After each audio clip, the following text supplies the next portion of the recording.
महाराष्ट्र के मुख्यमंत्री उद्धव जी ठाकरे जी को एक पत्र लिखा, हमारे विरोधी पक्ष नेता माजी मुख्यमंत्री देवेंद्र जी को एक पत्र लिखा, शरद पवार जी को एक पत्र लिखा और ख़ास तौर पर उनको बताया कि देखिए ये हम पिछले 40 दिनों से घर के अंदर पूरे देश में जो आज लॉकडाउन के लिए हम उसका पालन कर रहे हैं, क्योंकि नमाज जुमा की नमाज हमने 4-5 जुमा हुए, हम जुमा के दिन नमाज में मस्जिदों में नहीं गए, रेगुलर दिन के अंदर हमने मस्जिदों में नमाज़ पढ़ने के लिए नहीं गए, क्योंकि इबादत हम घर में भी बैठ के कर सकते थे, इसलिए हमने उसको पॉसिबल जो चीज़ थी हमने इबादत घर में बैठ के की और पूरा देश का साथ देने का हमने काम किया। लेकिन ईद की नमाज एक ऐसी नमाज है जो बिगर खुतबे के नहीं होती, जैसे जुमा बिगर खुतबे के नहीं होती है। हमने कई जुमा ऐसी छोड़ दी, क्योंकि जितना हमारा धर्म हमको प्यारा है उतना हमको हमारा देश भी प्यारा है। हमने धर्म और देश का ध्यान में रखते हुए किया। लेकिन महाराष्ट्र के हमारे जो सेकुलर मुख्यमंत्री है उनको मैंने कहा, और इस मंत्रिमंडल में कई मुस्लिम मंत्री है, उन मंत्रियों को भी कहा कि उन मंत्रियों को भी नमाज पढ़ना होगा। तो देश की जनता, महाराष्ट्र की जनता खास तौर पर इस चीज़ के ऊपर इतना मतलब सोच में सुबह से लेकर शाम तक के कई उलमाओं का मुझे फ़ोन आता है, कई महाराष्ट्र के कई कोने से 36 जिले पे मुस्लिम भाइयों के फ़ोन आते, कई मुस्लिम बुजुर्गों के मुझे फ़ोन आते कि ईद की नमाज का हजी अरफा शेख किस तरीके से आप हम इंतजाम करेंगे, सरकार से आप क्या बात करेंगे। इसलिए मैं आज महाराष्ट्र के मुख्यमंत्री उद्धव जी ठाकरे साहब को मैंने एक पत्र लिखा और उनको कहा कि साहब मैं एक ऐसा सुझाव देता हूं, मुझे ऐसा लगता है कि ऐसा होना चाहिए। और सभी मुस्लिम मंत्रियों ने, सभी मुस्लिम लीडरों ने माननीय मुख्यमंत्री जी से बात करके ये करना चाहिए कि जैसे हॉस्पिटल के अंदर एक डॉक्टर पेशेंट के पास जाता है पीपी किट पहन के, उसको कोई बीमारी नहीं होती है, वो अपना बचाव कर सकता है।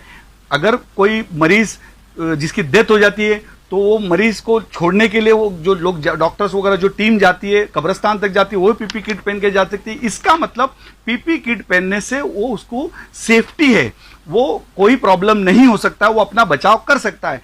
इसीलिए मैं चाहता हूं कि इस साल महाराष्ट्र का मुसलमान, देश का मुसलमान, हम एक रिक्वेस्ट करते हैं महाराष्ट्र के मुख्यमंत्री जी से कि इस साल मुसलमान पठानी सूट नहीं पहनेगा, पीपी किट पहनेगा, क्योंकि ईद में नया कपड़ा पहनना जितना इंपॉर्टेंट नहीं है उतनी नमाज पढ़ना हमारे लिए इंपॉर्टेंट है। इसलिए हम चाहते हैं महाराष्ट्र के मुख्यमंत्री जी ने हमको पीपी किट के अंदर, हमको महाराष्ट्र के अंदर नमाज पढ़ने के लिए पाबंदी हटाई जाए।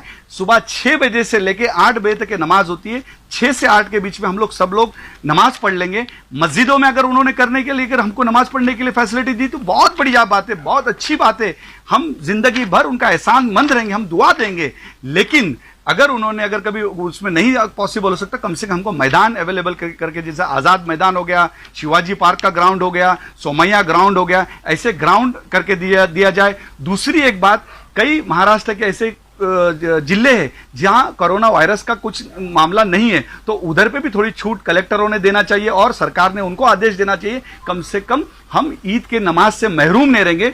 देखिए, हम समझते हैं पूरे साल भर में एक दिन हमारा एक ऐसा आता है जो हम जिसको अफजल दिन मानते हैं, आला दिन मानते हैं, और हम खुशियां मनाते हैं, जो वो ईद का दिन होता है और हमारा खुशियों का त्यौहार है। और उस दिन में हम नमाज पढ़ते हैं और ईद के गले मिलते हैं, हमारी माँ को मिलते हैं। लेकिन अगर हम ईद की नमाज नहीं पढ़ेंगे तो हमारी ईद कैसी होगी? ये दिन हमारे लिए सबसे अच्छा दिन, सबसे खराब दिन होगा।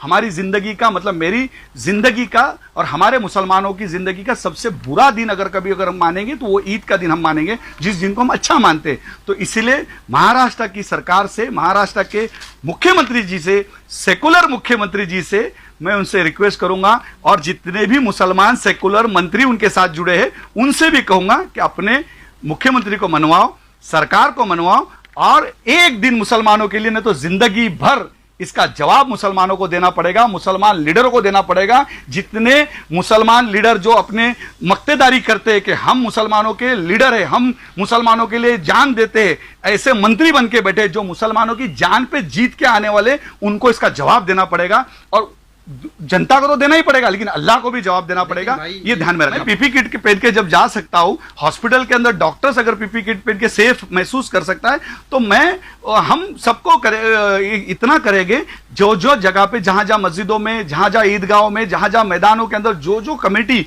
इस चीज को ऑर्गेनाइज करेगी, उस कमेटी की जिम्मेदारी होगी कि बिगर पीपी किट के वो मैदान में दाखिल ना हो, बिगर पीपी किट के वो नमाज पढ़ने नहीं जाएगा। हमको तो नमाज पढ़ना है, सुबह के वक्त हम जाके 5 मिनट नमाज पढ़ेंगे, गरीब से गरीब आदमी नमाज पढ़ सकता है।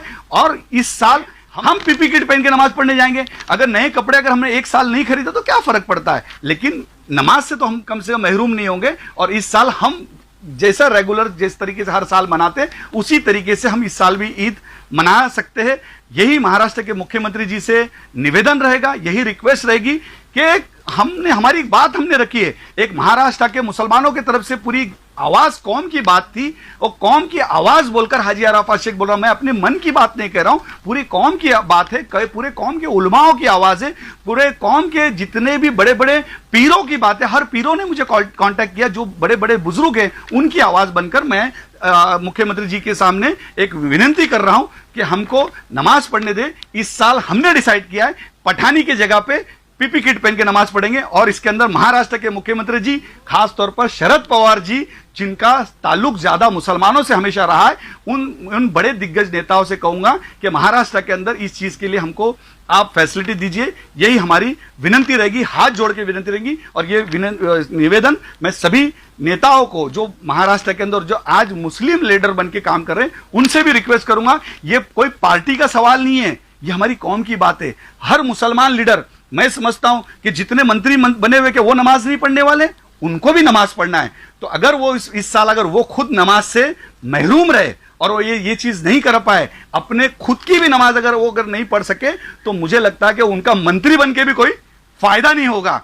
आज बहुत सारी चीजें बातें करने के लिए, बहुत सारी चीजें इंशाल्लाह ताला बहुत बातें हैं, हम जरूर आगे बहुत सारी चीजें करेंगे, बहुत सारे गिले हैं, बहुत सारे शिकवे, लेकिन आज ये सब टाइम नहीं है।